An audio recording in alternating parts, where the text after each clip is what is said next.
ভৌতিক ও অলৌকিকে আপনাদের স্বাগত জানাই। আশা করি আপনারা সবাই ভালো আছেন এবং সুস্থ আছেন।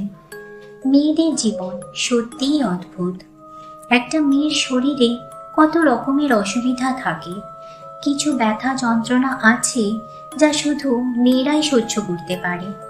কত মেয়ে আছে যারা সন্তানের জন্ম দিতে গিয়ে অকালে চলে যায়। আজ এইরকমই একটা ঘটনা আপনাদের সাথে শেয়ার করব। চলুন এইবার তাহলে শুরু করা যাক। ঘটনাটা যিনি দেখেছিলেন তার কথা দিয়েই শুরু করি। তিলক সামন্ত এক গ্রামে বসবাস করতেন। তিনি বিবাহিত ছিলেন। তার 2 ছেলে ও 1 মেয়ে।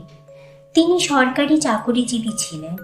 চাকরির প্রথম দিকে তার পোস্টিং অনেক দূরে থাকায় বাড়ি থেকে যাতায়াত করা তার সম্ভব ছিল না, তাই সেখানেই সে থাকত। বেশ কয়েক বছর পরে তার প্রমোশন হলে কাছাকাছি পোস্টিং পায়, তাই তিনি বাড়ি থেকে যাতায়াত করতেন।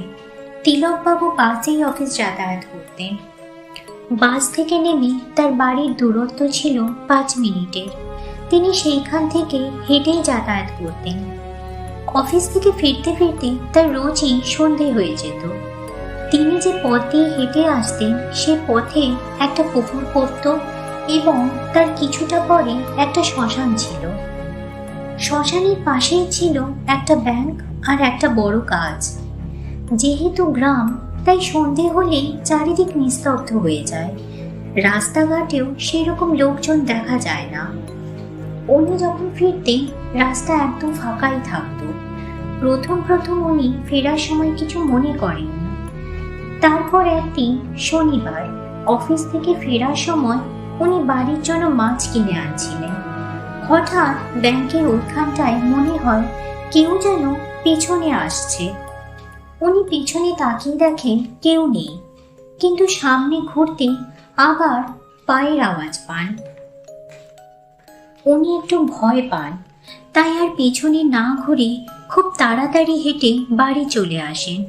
তারপর বেশ কয়েকদিন কিছু শুনতে পাননি, কিন্তু প্রায় সপ্তাহখানেক পর থেকে তিনি প্রতিদিনই ফেরার সময় ওই গাছটার কাছ থেকে একটা কান্নার আওয়াজ পেতেন, কিন্তু কাউকে দেখতে পেতেন না।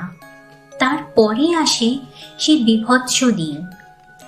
তিলকবাবু সেই দিন ফিরতে অনেকটাই রাত হয়ে গেছিল। বাস থেকে নেমে যথারীতি তিনি হেঁটে আসছেন।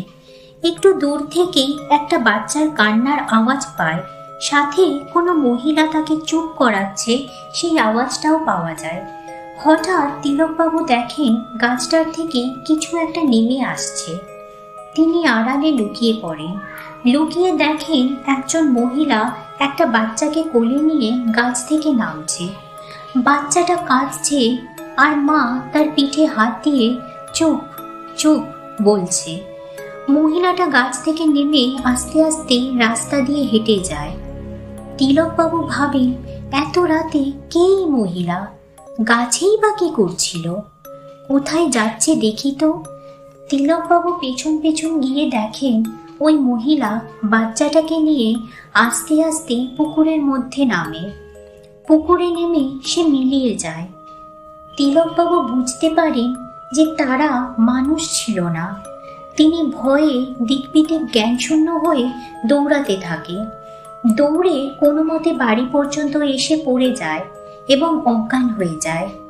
বাড়ির লোকজন তাকে জল টল দিয়ে জ্ঞান ফেরালে তার স্ত্রী তাকে জিজ্ঞাসা করে কি হয়েছে, ওনার এমন অবস্থা কি করে হলো।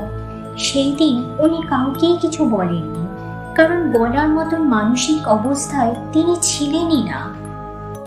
পরের দিন সকালে উঠে বাড়ির সকলকে ঘটনাটা বলেন।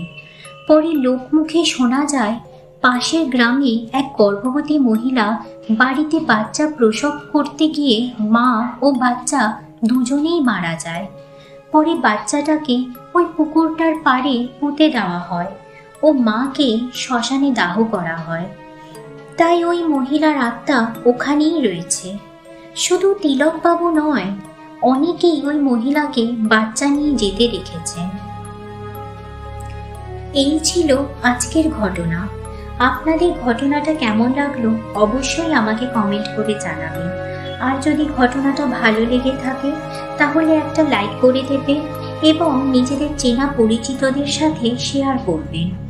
এইরকম আরও ঘটনা শুনতে চাইলে চ্যানেলটা সাবস্ক্রাইব করবেন।